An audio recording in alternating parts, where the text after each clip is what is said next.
Kakaawa naman ang ating Presidente Bongbong Marcos. Alam niyo kung bakit? Ginagawa na namang issue sa kanya itong mga nagdaang lindol.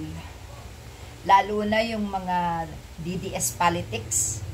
Kaya siya may nagsabi na napaghandaan na ba raw kaya ni PBBM ang lindol na paparating. Kaya siya nakahanda na ba raw.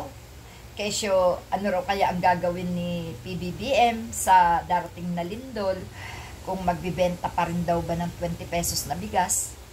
Alam mo itong mga hinayupak na mga DDS politics na to na nanggugulo sa administrasyon. Ito yung walang kasimpa-simpatya sa mga nangyayari. Ito yung walang pananalig sa Diyos. Sipin mo, kung ano-ano naman ang kanilang sinasabi tungkol sa presidente, bakit? Hawak ba ni PBBM ang mga kalamidad na sumasalakay sa mga lugar gaya ng Davao at Cebu? Hawak niya ba ang mga mangyayari? Diyos ba si PBBM para hawakan ang lahat ng mga nagaganap sa bansang ito? Kayo, mag-isip-isip kayo. Wala lang kayong maibato eh. Gusto nyo lang guluhin. Gusto nyo lang ano na naman ang mga tao, i-brainwash na naman ang mga tao na walang nagagawa si PBBM sa mga nangyayaring kalamidad gaya ng lindol. Mahiya naman kayo sa sarili nyo. Dapat nakikipagtulungan kayo. Kung wala kayong maitulong, magdasal na lang kayo. No? Hindi yung puro na lang doon sa presidente nyo ibubuhos ang inyong mga issue para lang makapanggulo kayo, para lang iligaw ninyo ang taong bayan sa mga nangyayaring paghabol sa mga magnanakaw. Kilala nyo yan, mga nakapost yan. Dati pang ang Rosas yan na naging DDS Tumigil-tigil kayo kung wala kayong magawa sa buhay nyo. Umayos kayo, no?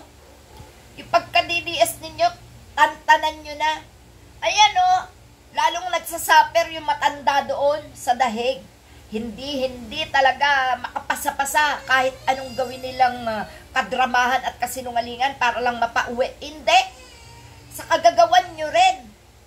Aba, nakikipagtikisan kayo sa itaas, imbes na magdasal kayo, ihingi nyo ng tawad yung inyong tatay na nakakulong sa dahig. Ikaw, Sara Duterte, ikaw pulong, no? Maninisi kayo dahil sinalakay ng lindol ang Davao? Bakit? Inutusan ba ni PBBM yung lindol na salakayin kayo? Mga buwang kayo, mga tanga kayo, bobo talaga kayo. No?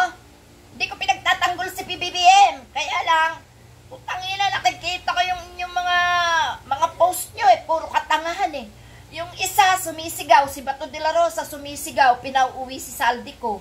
Dahil kahit daw siya naka-squat, hilong-hilo pa rin daw talaga siya sa lindol. Aba, putangin ng kalbo na to. Ha? Kaya kayo nililindol dahil sa katangahan nyo Ha? Inuuyog na ng kalikasan yung mga utak nyo para matauhan kayo. Ay, ano naman kinalaman ni Saldico doon sa lindol? Kung ang sinisigaw mo Panginoon, kami pong mga makasalanan ay patawarin nyo. Kami po ba ay talagang inyo ng parurusahan? Dapat gano'n ang dasal mo, Bato de la Rosa, hindi yung Saldico, umuwi ka na. Kesyo mga Holy Spirit ka, tarantado ka. Paano ka dadapuan ng Holy Spirit? Tanga ka. Ayaw kaya ng Holy Spirit sa mga bobo at tanga. No? Talagang walang magawa Yung isa naman, naging abogado, nakman teteng. Ang sabi magbebenta pa ba raw kaya ng bigas si PBBM na halagang 20 pesos? Ano naman kaugnayan ng lindol sa 20 pesos na bigas? Ang mga kinukutata nyo wala sa hulog no?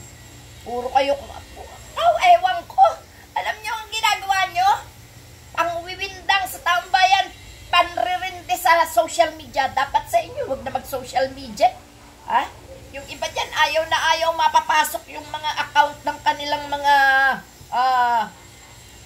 kamag-anak. Pero saan ka? Gawa kayo ng gawa ng anomalya, gawa kayo ng gawa ng mga kasinungalingan. Pag pinapasok ang mga account ninyo, galit na galit kayo.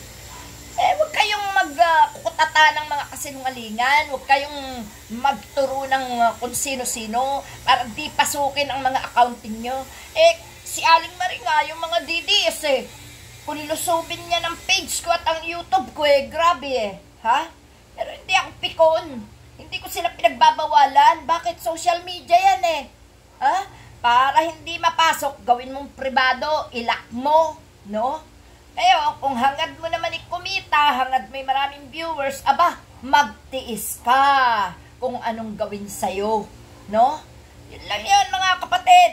Huwag kayong padidistract doon sa pagtuligsa natin sa mga magnanakaunan dahil lang dyan sa lindol na isinisisi at itinuturo na naman ang pagiging weak leader daw ng ating presidente. Sila ang weak sila sa pananampalataya, kaya sila ayan, takot na takot sila, no? Talagang yayanigin kayo, hindi kayo mayanig sa takot sa pinaggagawa nyo, yayanigin kayo ng lindol ng mga animal kayo. Okay, salamat.